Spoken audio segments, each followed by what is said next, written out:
ก็100 วัน 1,000 ปีไม่ล่วงจังหวะที่รถไฟไปพอดีแสดงว่าเขามีบุพกรรมอยู่ตรงนั้นเรื่องราวพวกนี้นะเคยประสบเหตุตรงนั้นก็เวียนไปประสบเหตุที่เดิมเสียงออกรู้ว่าจะเป็นอย่างนั้นก็ดูอยู่ตั้งแต่เมื่อเช้ามั้งรถไฟไปอุบลมีคนเจ็บเยอะเหมือนกันนะคนแก่คนอะไรแต่อันนี้ไลฟ์แล้วเหรอแต่ครูบาเวลามันมีความรู้สึกอย่างหนึ่งเวลาที่เราเห็นอุบัติเหตุแบบเนี้ยนะเหมือนครั้งก่อนแผ่นดินไหวน้ำท่วมอะไรอย่างเงี้ยเห็นไหมเราเนี่ยพอเห็นแล้วมันเกิดความสลดอย่างหนึ่งอะไรจิ๊บโอเคไหมไม่โอเคเสียงไม่ได้นะพี่เช็คสัญญาณภาพสัญญาณเสียงก่อนเนาะ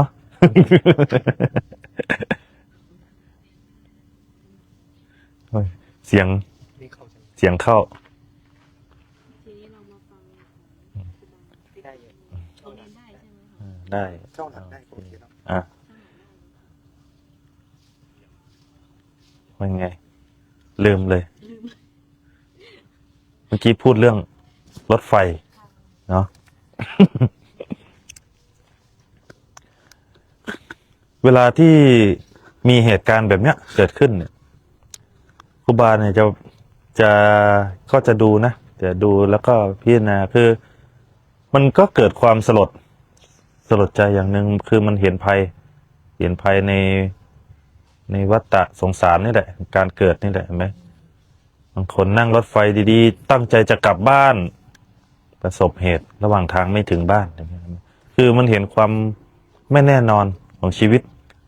นะอย่างเวลาที่ภัยพิบัติเนี่ยบางคนแบบหลับอยู่ไม่รู้เลยอย่างนี้นะไม่รู้เลยเกิดอะไรขึ้นนั่งรถไฟไปดีๆ100 วัน 1,000 ปีก็ไม่หล่น พอจะเดินทางกลับบ้านใจกลับไม่ถึงบ้านแล้วว่าเวลาที่เกิดเหตุการณ์นี้ให้เราพิจารณาให้เห็นภัยคือภัยมีอยู่รอบตัวแล้วก็ให้เราเรียกว่าดำเนินชีวิตเป็นอยู่ด้วยความไม่ประมาทนั่นแหละเห็นไหมบางครั้งเราไม่ได้เป็นผู้สร้างหรอกแต่เหตุมันมาหาเราเห็นไหมคือมันให้เราเป็นอยู่ด้วยความไม่ประมาทแล้วก็เห็นภัยในการเกิดขึ้นมามีภัยอยู่รอบตัวอย่างเงี้ยยังไงสัญญาณโอเค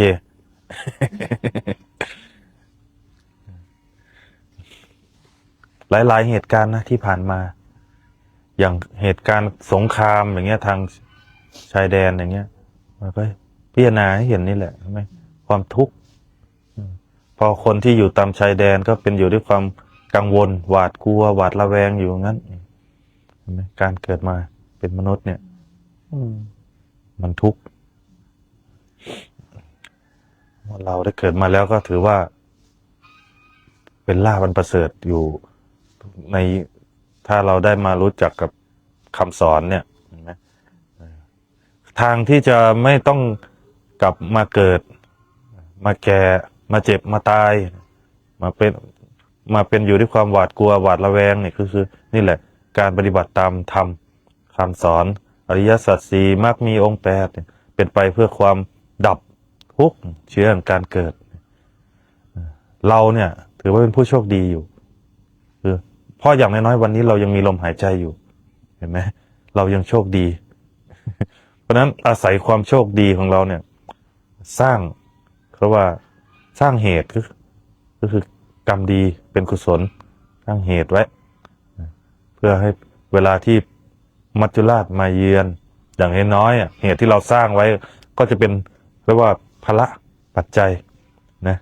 ส่งไปเราให้ไปในที่เป็นสุขติ ไม่ต้องไปอยู่ในที่ที่เป็นทุกขตินะนั่นแหละ ให้อาศัยปัจจุบันในแต่ละวันที่เราตื่นขึ้นมาตอนเช้าแล้วรู้สึกตัวอยู่ว่ายังมีลมหายใจอยู่ให้ระลึกเพราะนั้นการระลึกถึงบุญกุศลเนี่ยมันก็ต้องมีเหตุเริ่มจากเหตุเห็นไหมถ้าเราไม่เคยสร้างเหตุไว้เลยมันก็ระลึกหาไม่เจอถ้าเรายังมัวเพลิดเพลินเนี่ยไปเที่ยวตามโรงหนังโรงละครอยู่มันก็จะไปตรงนั้น ยังโกรธคนนั้นตั้งแต่เมื่อวานยังไม่ให้อภัยเลยมันก็จะไปตรงนั้น เห็นไหมนั่นแหละอะไรก็ตามที่มั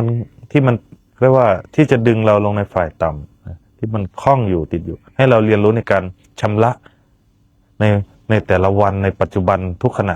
ให้เราเรียนรู้ในการชำระให้คลายออกให้จิตใจเราเนี่ยว่าเป็นบุญอยู่ตลอดนะเป็นบุญก็คือให้มีความปิติลักษณะของบุญก็คือความอิ่มใจความปิติความเย็นใจอยู่นะคนที่มีบุญเพราะลักษณะแบบนี้จะเป็นคนที่มีจิตใจสงบนะคนที่มีบุญจะมีจิตใจสงบให้เราหมั่นชำระจิตใจเราให้มันสงบอยู่มีความอิ่มใจอยู่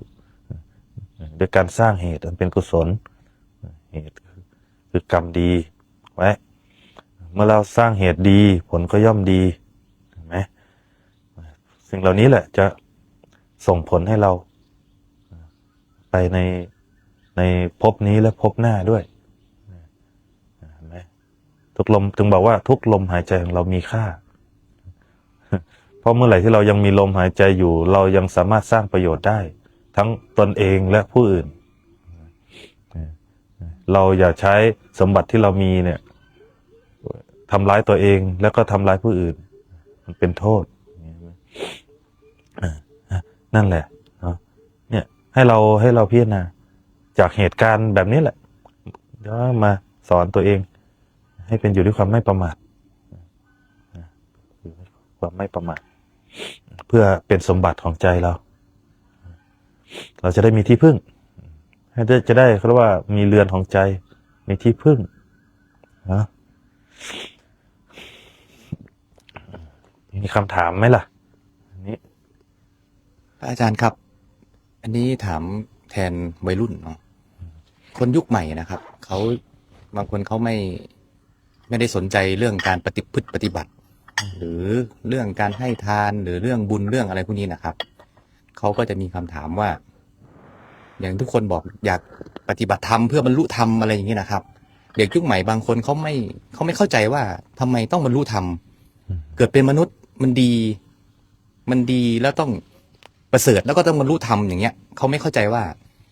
เขายังไม่เห็นคุณค่าของความที่ว่าได้เกิดเป็นมนุษย์แล้วมาเจอพระสัทธรรมเจอพระครูอาจารย์แล้วก็การบรรลุธรรมนะครับพระอาจารย์ช่วยอธิบายและแนะนำเขาหน่อยว่าความโชคดีของเราที่เกิดเป็นมนุษย์น่ะมันเป็นยังไงแล้วก็การบรรลุธรรมอ่ะมันมีคุณค่ากับเรายังไงอย่างนี้นะครับเพราะว่าความโชคดีของการได้เกิดเป็นมนุษย์เนาะคือการได้เกิดเป็นมนุษย์เนี่ยเพราะว่าเป็นอะไรที่ยากท่านอุปมาไว้เปรียบเสมือนเต่าตาบอดการได้เกิดมาการได้ยังอัตภาพเป็นมนุษย์เนี่ยเต่าตาบอดที่ลอยคออยู่ในท่ามกลางท้องทะเลมหาสมุทรแล้วมีบ่วงอยู่อันนึงอันนี้ได้เกิดคือเมื่อไหร่ก็ตามที่เต่านั้นน่ะลอยคอไปคล้องเอาบ่วงนั่นแหละซึ่งมันเป็นอะไรที่ยากมากท่านเปรียบไว้การได้เกิดเห็นไหมเพราะในทะเลนั้นมีคลื่นคอยซัดอยู่ตลอดแล้วบ่วงอันนึงซึ่งพอดีกับหัวเต่าเนี่ยซึ่งมันเป็นอะไรที่ยากมากที่มันจะไปคล้องเอาได้แม่นมันถึงว่าการได้เกิดเนี่ยเป็นมนุษย์เนี่ยเป็นอะไรที่ยากเพราะมันเป็นไปตามกรรมตามเหตุตามกรรมทีนี้การที่ได้เกิดมาแล้วมาได้รู้จักพระสัทธรรมเนี่ยเพราะอะไรเพราะว่าธรรมะเนี่ยท่านสอนเรื่องความจริงตัดเรื่องความจริงคือที่เป็นหนึ่งไม่มีสองแล้วก็เป็นไปเพื่อการความพ้นทุกข์ ราะว่าเมื่อการได้เกิดมาเนี่ย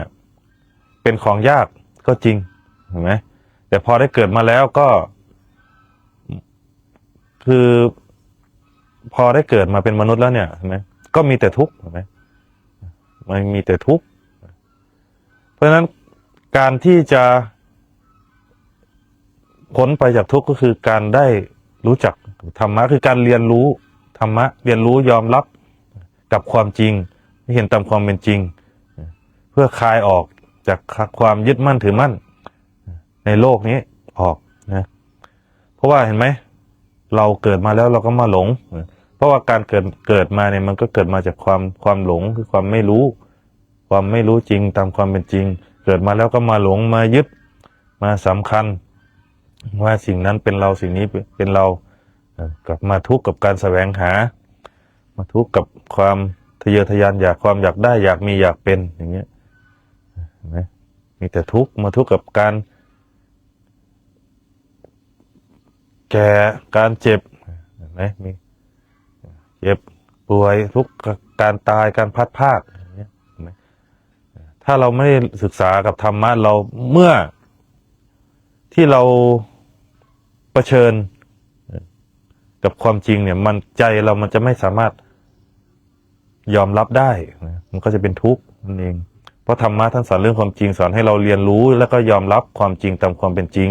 เพื่อคลายออกจากความยึดมั่นถือมั่นเพื่อให้มันพอใจมันคลายออกจากความยึดมั่นถือมั่นเนี่ยเห็นไหมแต่มันก็ไม่ทุกข์เพราะมันไม่เห็นความจริงตามความเป็นจริงแต่ทีเนี้ยเรื่องนี้มันก็พูดยากนะสำหรับวัยรุ่นแม้แต่เราเองเนี่ย กว่าจะได้บวชเนี่ยก็หมดหนทางหมดที่ไปนู่นแหละหมดหนทาง ตอนนั้นก่อนจะบวชก็มีทางเลือกอยู่2 ทาง ไม่วัดก็คุก เพราะว่าในวัยรุ่นเนี่ยมันก็ยังอาศัยความเมาความเพลินในการเป็นอยู่ก็ไม่ได้สนใจในการศึกษาหรอกแต่พอมันทุกข์มันอะไรนั่นแหละตอนนั้นก็ไม่เข้าใจว่าทุกข์เนี่ยมีลักษณะยังไงไม่เข้าใจจนได้ยินได้ฟังธรรมะจากพ่อแม่ครูบาอาจารย์ยังค้านท่านอีกนะว่าตอนนั้นเราก็มีเพียบพร้อมทุกอย่างแล้วเราทุกข์กับอะไร อย่างเงี้ยพอครูบาอาจารย์สอนว่าการปฏิบัติธรรมให้รู้จักทุกข์นะอย่างนี้นะให้ดูทุกข์เราก็ว่าเราไม่ทุกข์เราก็สบายดีอยู่ครอบครัวเราก็สมบูรณ์มีทุกอย่างอย่างเงี้ยแต่พอเราได้มาศึกษาที่จริงแล้วการเกิดเราเนี่ยเป็นทุกข์ตั้งแต่เกิดมาเลย เห็นไหมทุกข์ตั้งแต่อยู่ในท้องแม่เห็นไหมอยู่ในท้องแม่อยู่ในท้องแม่9 เดือน10 เดือนเนี่ยนอนตัวขดเห็นไหมก็ดิ้นพ่านอยู่ในท้องนั่นแหละเพราะมันทุกข์เพราะทุกข์เนี่ยคือสภาพที่ทนอยู่อย่างเดิมไม่ได้ทนอยู่อย่างเดิมไม่ได้พอเริ่มเติบโตขึ้นมาก็มาทุกข์กับการแสวงหาทุกข์การแสวงหาทุกข์กับความอยากได้อยากมีอยากเป็นอย่างเงี้ยไม่มีที่สิ้นสุด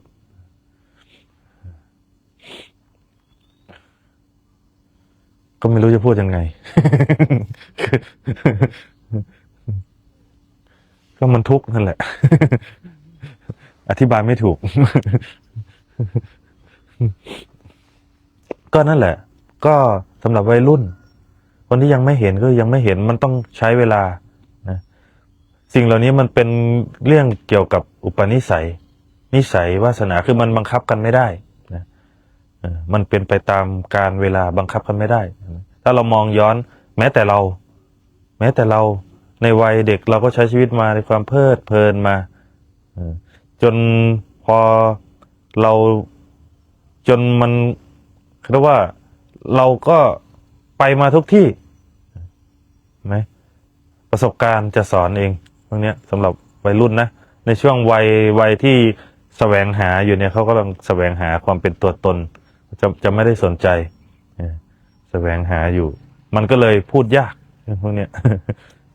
มันเป็นเรื่องเฉพาะเรียกว่ามันขึ้นอยู่กับ นิสัยวาสนาของแต่ละคน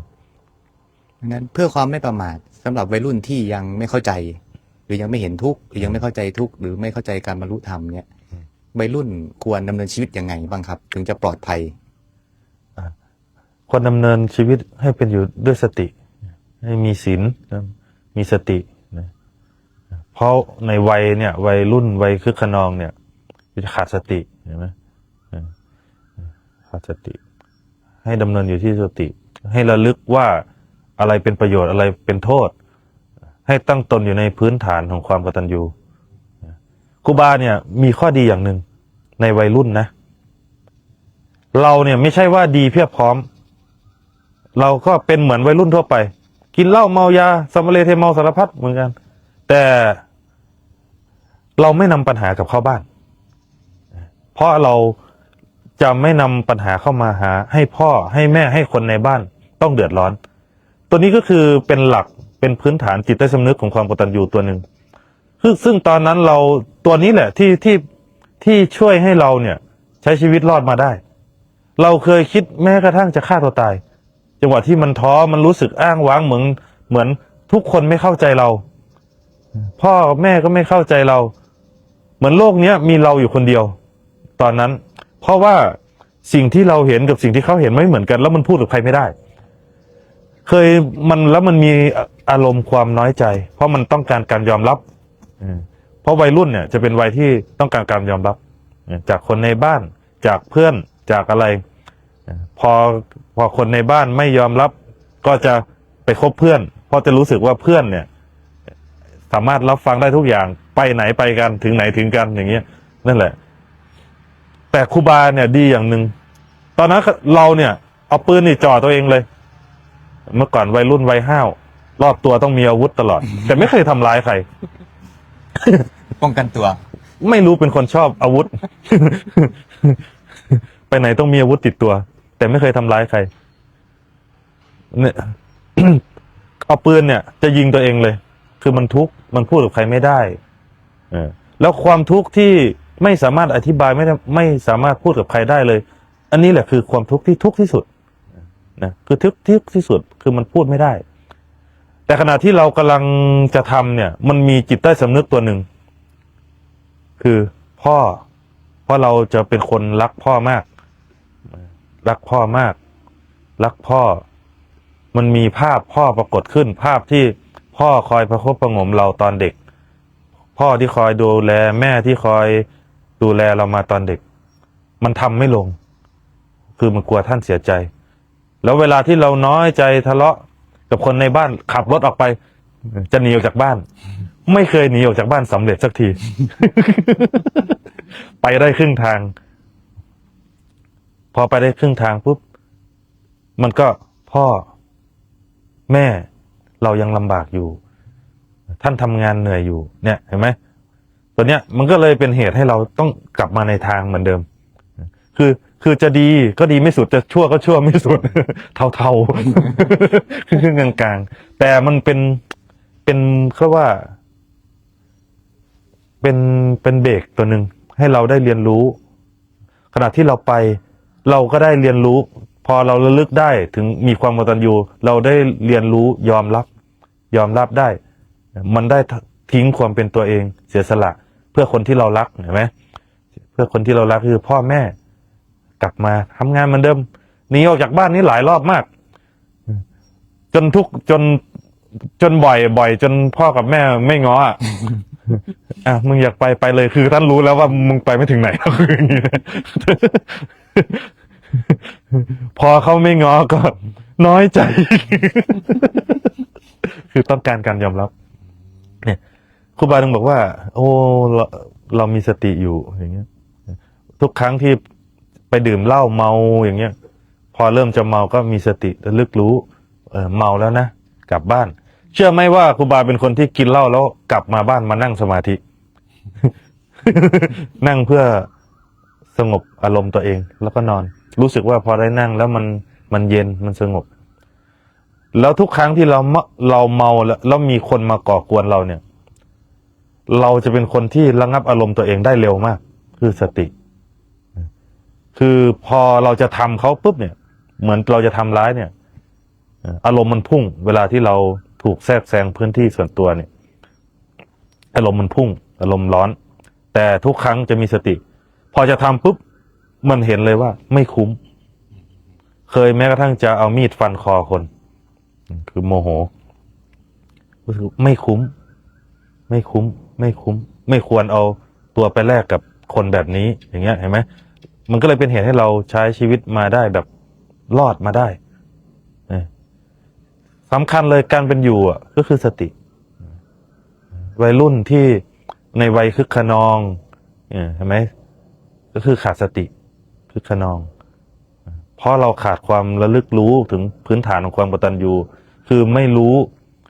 ว่าคนข้างหลังไม่ได้ระลึกถึงคนข้างหลังพ่อแม่คนรอบข้างที่ท่านเป็นห่วงเราอย่างนี้นะเห็นไหม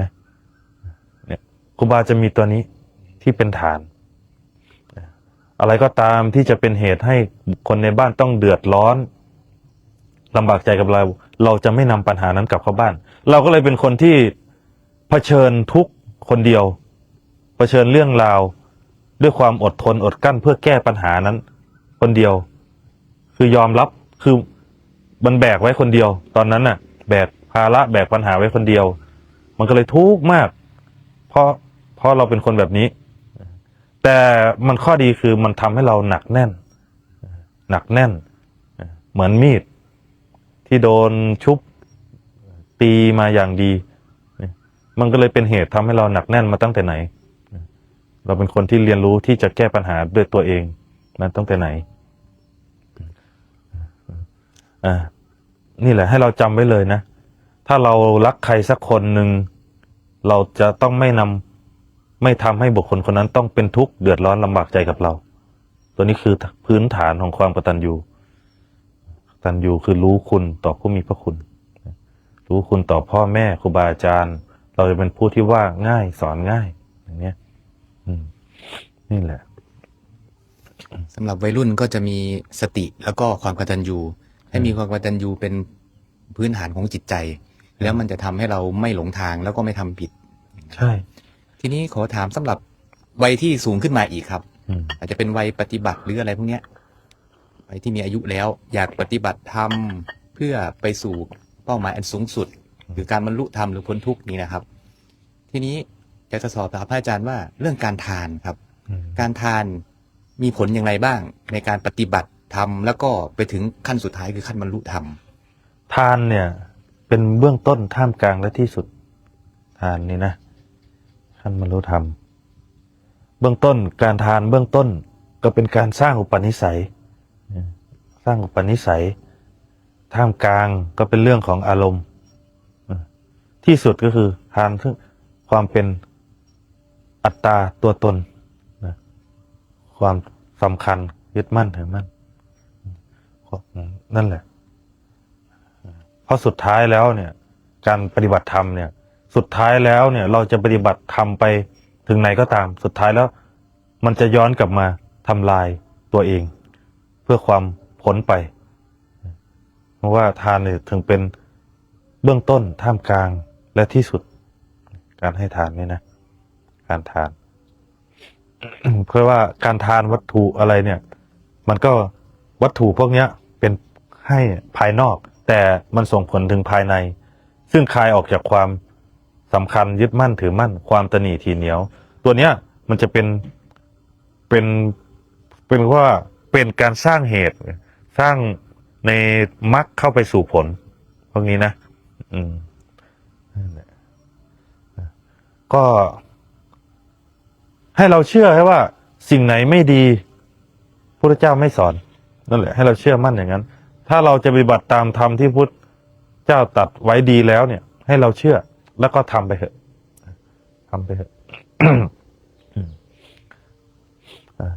เราอยากรู้อะไรก็ให้เราลงมือปฏิบัติเราจะรู้เองเมื่อก่อนเนี่ยครูบาเนี่ยอยู่กับพระอาจารย์ตะวันเนี่ยพระอาจารย์ตะวันเนี่ยท่านทำเป็นแบบอย่างโดยที่ไม่พูดเห็นไหมเมื่อก่อนเราอยู่ด้วยกันไม่เงินก็ไม่มีนะยังไม่มีกุฏิสักหลังเลยมาอยู่ถ้ำแจ้งยังนอนคุกฝุ่นกันอยู่เลย แต่พระอาจารย์กลับช่วยคนอื่น พอมีเงินติดตัว10,000เขามาขอให้หน่วยงานไหนมาขอ เครื่องใช้เต็นท์เครื่องเป่าลมอย่างเงี้ย พระอาจารย์ให้ครูบาเนี่ย ตอนนั้นไม่เข้าใจ ไม่ชอบใจอย่างมากเลย พระอาจารย์เราก็เป็นห่วงครูบาอาจารย์นะเพราะว่าเราเห็นครูบาอาจารย์ลำบาก แต่ท่านกับให้คนอื่นไปหมด ไม่ทำไมไม่เก็บไว้ให้ตัวเองทำที่ของตัวเองให้เสร็จก่อนอย่างเงี้ย เราเนี่ย ไม่ชอบเพราะเราอยู่ด้วยตลอดใช่ไหมเราเวลาเขามาขอแล้วเราก็ตำหนิเขาไม่ดูหรือไงพระไม่มีรายได้ยังมาขออีกอย่างเงี้ยพวกหน่วยงานอะไรอ่ะ ครับ ท่านก็ให้ไปหมดเลยนะหมดจนไม่เหลือ ทีนี้ เราก็มีด้วยความที่ว่ารักครูบาอาจารย์อยากไม่คือเราเห็นท่านลำบากอยู่แล้วอ่ะเห็นไหมเราก็ไม่ชอบใจ แต่ท่านก็ไม่พูด เราก็เลยมาพิจารณาเห็น เอ๊ะ ก็ท่านเป็นคนให้ทำไมท่านถึงไม่ขัดข้องไอเราก็ไม่ได้ให้ทำไมเราขัดข้องอย่างนี้นะฮะ ครับ เราก็เลยเรียนรู้ แล้วก็ทำตาม พอเราได้ทำตามปุ๊บเรารู้สึกว่ามันดี มันดีมากเลยเห็นไหมมันทำลายความขัดข้องความตนีทีเหนียวออกไป มันจะเป็นประโยชน์มากสำหรับเขาในสิ่งที่เขาให้ไปมันจะเป็นประโยชน์ใช่ไหมพอเรารับมาจาก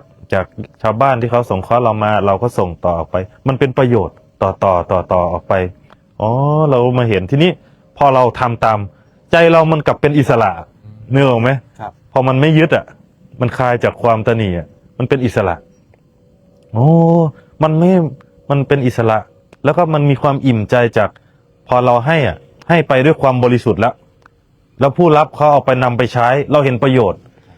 เรากับมีความประโยชน์ ทีนี้มันไปเน้นเอาประโยชน์คลายออกเลย ถึงจะเอาไว้กับเราประโยชน์มันก็เฉพาะเราอย่างเงี้ยนึกออกไหมแต่พอให้ออกไปในองค์กรหนึ่งมันประโยชน์มันกว้างอย่างเครื่องมือแพทย์อย่างเงี้ย ครับ ซื้อเครื่องมือแพทย์อย่างเงี้ย ประโยชน์มันสามารถ โอ้ยมากมายมหาศาลเลย แต่เราเก็บไว้กับเรามันก็แค่เฉพาะเราคนเดียวเนี่ยนึกออกไหม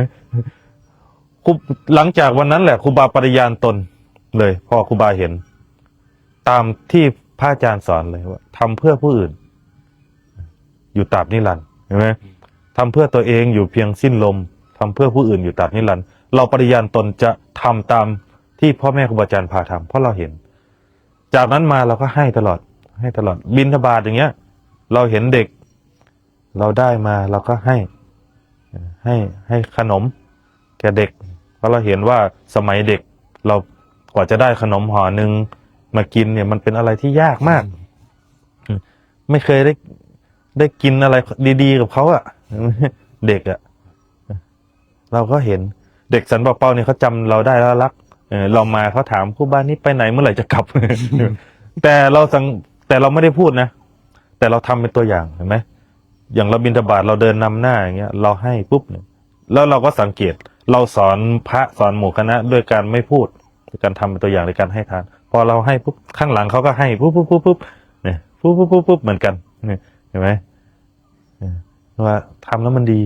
ก็มีความอิ่มใจทำแล้วเป็นบุญเห็นไหมเราได้รับวัตถุทานจากชาวบ้านมามันเป็นบุญอิ่มใจเขาเรียกว่าพอเราให้ต่อออกไปมันก็เป็นบุญต่อไปอีกเห็นไหม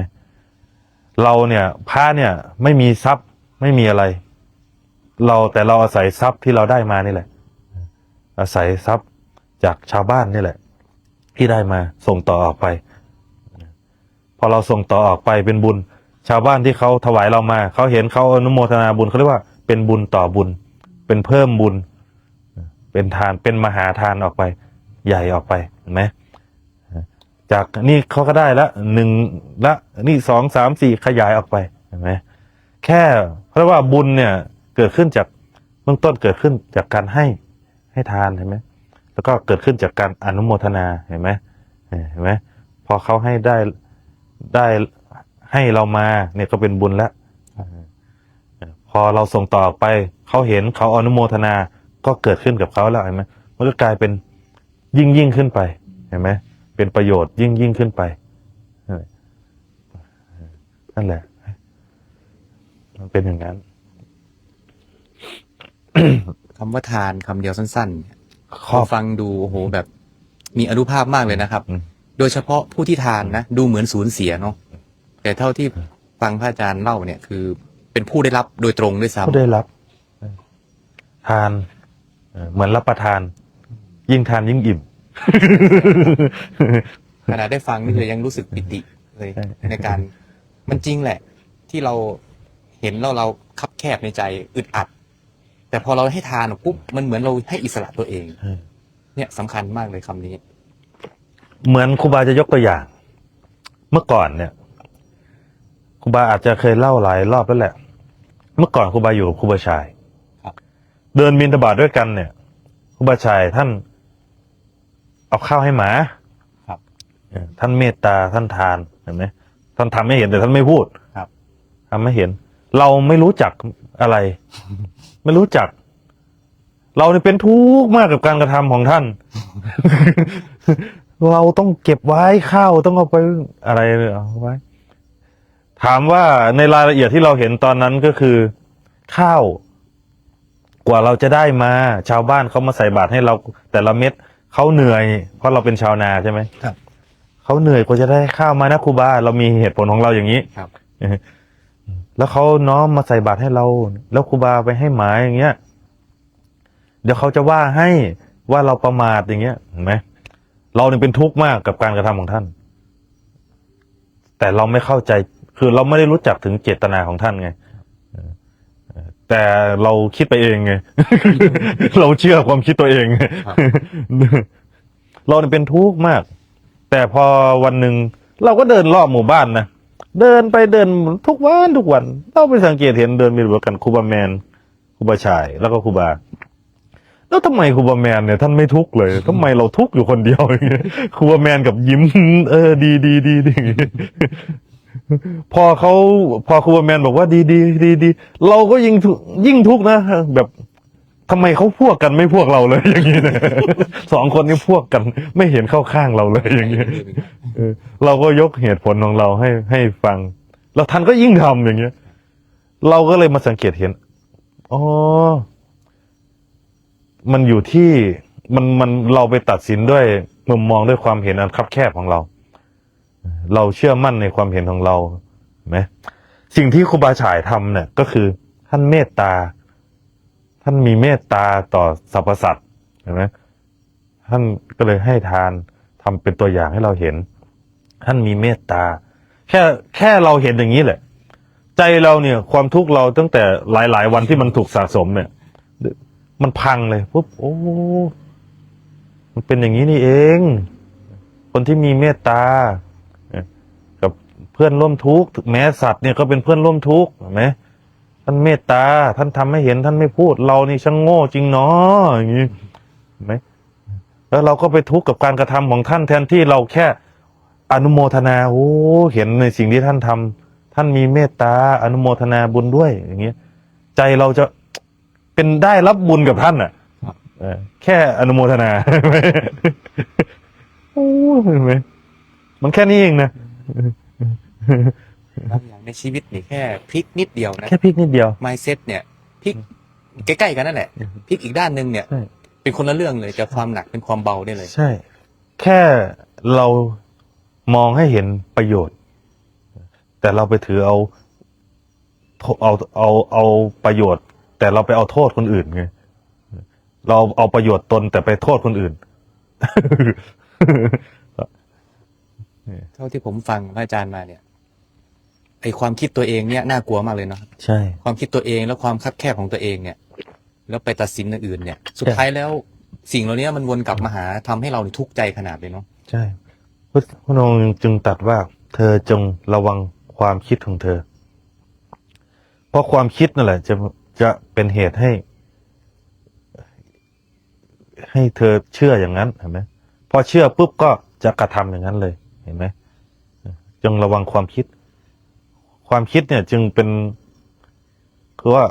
ภพทั้งหมดเนี่ยเกิดขึ้นจากความคิดนี่แหละคิดยังไงก็ ไปตามคิดนั้นภพของเรา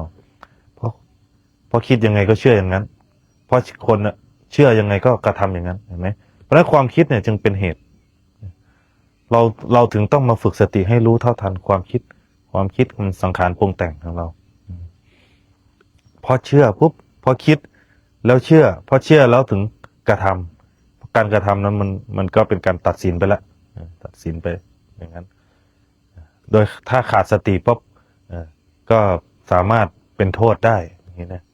โทษได้ พระอาจารย์ครับ เราจะรู้ได้ยังไงว่าความคิดที่มันเกิดขึ้นมาเนี่ยเป็นความคิดที่ดีหรือไม่ดี แต่เรารู้สึกว่ามันดีอย่างนี้นะครับ มันจะเอาอะไรไปวัดได้บ้างครับ มันดีนะเราต้องคือต้องดูว่ามันตรงต่อความจริงหรือเปล่า ต้องดูตรงต่อความจริงหรือเปล่า ถ้ามันคิดขึ้นมาอย่างเงี้ยมันเห็นแล้วก็ดูที่ตัวเจตนาด้วย บางอย่างเนี่ยมันความคิดเนี่ยมันถ้ามันไม่ได้ตรงต่อความจริงเนี่ยมันก็คลาดเคลื่อนจากความเป็นจริง มันก็ไม่เกิดประโยชน์สูงสุดครูบาจะยกตัวอย่างอีกเรื่องหนึ่ง ครับ ขณะที่เราเดินบิณฑบาตตามหลังพระอาจารย์อยู่ที่สันปะเปาเราเดินบิณฑบาตก้มหน้าก้มตาเดินไป ทีนี้มันมีหอยทากตัวหนึ่งเดินข้ามถนน มันเดินข้ามถนนนะครับ มาถึงตรงเนี้ยปุ๊บเราความคิดเราตอนนั้นคือเมตตา ครับ กลัวรถเหยียบ นี่แหละ กลัวรถเหยียบอ๋อรถจะเหยียบมึงมาอยู่ตรงนี้เลยเราเขี่ยมันกลับหลังเลยปุ๊บเขี่ยมันกลับไปปุ๊บขณะที่เขี่ยกลับไปปุ๊บมันระลึกได้เอ้ยเห็นไหมเราไม่ทันเราไม่ทัน เพราะสิ่งที่เรามีเจตนาก็จริงเจตนาดีก็จริง ความคิดดีก็จริง ครับ แต่ขนาดนั้นเราการกระทำของเรามันไม่ตรงต่อความจริง เพราะอะไรหอยทากมันจะข้ามมาอีกฝั่งหนึ่งมันจะไปข้างหน้า จะถึงแล้ว จะถึงฝั่งอยู่แล้ว จะถึงป่าอยู่แล้ว แต่เราเขี่ยมันกลับไปข้างหลัง ซึ่งเป็นจุดที่มันมาเมื่อกี้นี้ เราก็โอ้นี่มันเร็วมากเห็นไหม ครับ ถ้าเรามาตรงนี้มันจะตรงต่อความจริงในสิ่งที่มันควรจะเป็น ครับ เพราะมันกำลังจะไปตรงเนี้ย เราเขี่ยมันกลับหลังแล้วมันต้องใช้เวลาอีกเท่าไหร่ต้องเดินกลับมาตรงนี้ เห็นไหมบางทีมันเร็ว แล้วเราตัดสินไปเลย เราไม่ได้มอง มันก็คลาดเคลื่อนจากความจริงเห็นไหมแค่หอยทากตัวนั้นมันทำให้ครูบาเนี่ยโอ้โหเห็นตัวนี้ เป็นตัวอย่างที่ตรงกับคำถามมากเลยนะครับที่ว่า เพราะเราก็เจตนาดี เจตนาดี แล้วก็คิดว่าดีแน่นอน อือฮึ ในสิ่งที่ทำไป มันไม่ตรงต่อความจริงในสิ่งที่มันควรจะเป็น แสดงว่ามีความคิดไม่ว่าจะดีไม่ดีก็ต้องมีสติดู มี ก่ ส อน ติดูก่อ แล้ น วก็ดูว่าความจริงมันคืออะไร ใช่ ประโยชน์ที่จะเกิดขึ้นคืออะไร มากกว่าที่เราจะดีปุ๊บก็ทำเลย ใช่ เพราะเห็นไหมถ้ามันคาดเคลื่อนจากความจริงแล้วมันก็นี่ได้ ไม่สามารถยังประโยชน์ได้เห็นไหมแทนที่จะขยับนิดเดียวมาถึงเนี่ยถึงฝั่งแล้วมันก็เข้าป่าไปเห็นไหม ครับ พอเราเขียนไปทีเดียวมันก็ต้องเดินออกมาถนนเดิม ถ้าเป็นคนโอ้โหสงสัยคงได้ต่อยกันนะ หอยทากเห็นไหมหอยทากตัวเดียวนะมันทำให้เราบอกโหเห็นเลย การกระทำอะไรก็ตามนะถ้าเราเชื่อในความเห็นของเราแล้วเราไม่ทันเนี่ยขาดสติยั้งคิดขาดปัญญาพิจารณาให้เห็นตามความเป็นจริงปุ๊บมันจะคลาดเคลื่อนไปเลย แล้วสิ่งนั้นมันจะไม่สามารถยังประโยชน์สูงสุดขึ้นมาได้เห็นไหม เราพอเขียนปุ๊บเราขำโอ้ยเราเห็นตัวเนี้ย มันเห็นนะพอเขียนไปปุ๊บเราลึกได้เลยเห็นไหมว่าครูบาถึงบอกว่าเมื่อถ้าเรามีสติอยู่ มีสติมีสติ ทุกอย่างรอบตัวเราเนี่ย เราจะสามารถเรียนรู้และหาประโยชน์ได้หมดเลย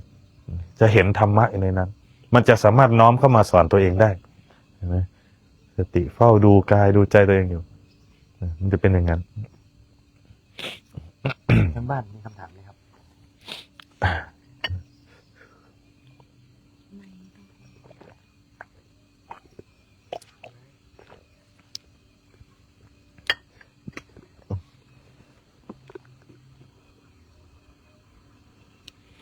อันนี้คำถามนะครับอาจารย์ครับ น้อมกราบครูบาค่ะ ตอนนี้โยมเห็นอารมณ์ความไม่พอใจ และเรียนรู้ที่จะไม่ออกความเห็น เป็นการฝึกด้วยใช่หรือเปล่าคะมันไม่พยายามจะอธิบาย แต่อาศัยความอดทนอย่างเดียวค่ะ ขอคำแนะนำจากครูบาด้วยเจ้าค่ะกราบขอบพระคุณค่ะ ก็ถูกแล้วเนาะอาศัยความอดทนเรียนรู้ เพื่อที่จะยอมรับนั่นแหละให้เราเมื่อเห็นอารมณ์ไม่ว่าจะเป็นความพอใจหรือความไม่พอใจเมื่อเราเห็นแล้วให้เรา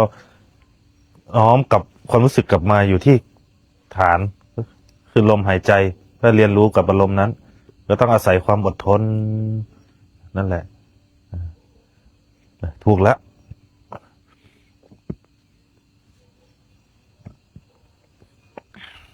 คำถามต่อไปนะครับ กราบสาธุค่ะ ฝึกดูลมหายใจมาระยะหนึ่ง แต่ไม่เห็นการเปลี่ยนแปลงอะไรเลยค่ะ คือฝึกดูลมหายใจมาระยะหนึ่งแล้วแต่ไม่เห็นสภาวะอะไรเกิดขึ้นเลยอย่างนี้นะครับ ไม่เห็นความสงสัยบ่ นั่นแหละนั่นแหละเกิดขึ้นแล้วความสงสัย ให้อยู่กับลมต่อไป ฝึกไปเรื่อยๆเห็นไหมเห็นความอยากไหมความอยากนั่นแหละเห็นความอยากไหมอยากได้อยากมีอยากเป็นไหมนั่นแหละให้เราสังเกตตัวนั้น การปฏิบัติเนี่ยไม่ได้ปัดเพื่อเข้าไปมีไปเป็นนะไม่ได้ว่าเห็นสภาวะอะไรปฏิบัติเพื่อเข้ามาเห็นใจตัวเอง เห็นตัวที่มันดิ้นเห็นตัวที่มันอยากเป็นโน่นเป็นนี่นั่นแหละเห็นกิเลสเห็นตัณหาภายในใจตนไอ้สภาวะพวกนั้นเนี่ยมันไม่สำคัญหรอกนะไม่สำคัญอยู่กับลมหายใจแล้วก็เรียนรู้กับใจตัวเองเห็นไหมเมื่อมีผัสสะกระทบมันเป็นยังไงสะกระทบมีอารมณ์เป็นยังไงเมื่อตาเห็นรูปที่พึงพอใจใจมันเป็นยังไงมีความยินดีพอใจมีความโลภเกิดขึ้นไหมเมื่อหูได้ยินเสียงที่ไม่พึงพอใจเป็นไงมีอารมณ์ขัดข้องขุ่นเคืองเกิดขึ้นไหมมีความไม่พอใจเกิดขึ้นไหมนี่คือสิ่งที่ต้องมาเห็นให้มาเห็นสภาวะตัวนี้เนี่ยไอ้พวกนั้นไม่สำคัญสิ่งสำคัญก็คือสิ่งนี้อยู่เพื่อเข้ามาเห็นใจตัวเองแก้ไขใจตัวเองนะให้อาศัยลมเรียนรู้กับลมเพื่อเข้ามาเห็นจิตว่าเห็นจิตคือเห็นใจตัวเองเฝ้าเรียนรู้กับใจตัวเองเห็นความโลภความโกรธความหลงภายในใจตนนี้เห็นความพอใจไม่พอใจเห็นความสำคัญด้วยความเป็นทิฏฐิมานะอัตตาตัวตนของตนเนี่ยมาเห็นตัวนี้เราปฏิบัติเพื่อมาเห็นตัวนี้สิ่งต่างหาก เข้ามาเห็นใจตัวเอง ปฏิบัติเพื่อย้อนกลับมาเห็นตัวข้างใน ใช่ ไม่ใช่ปฏิบัติเพื่อดูอาการจะเกิดอะไรขึ้น ใช่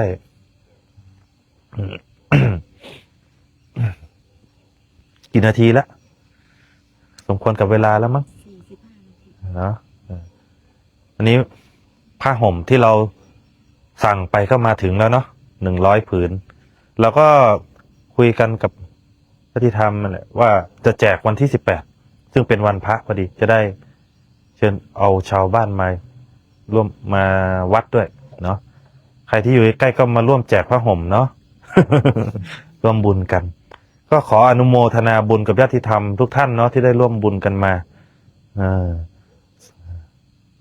นั่นแหละเนาะนี่ก็สมควรกับเวลา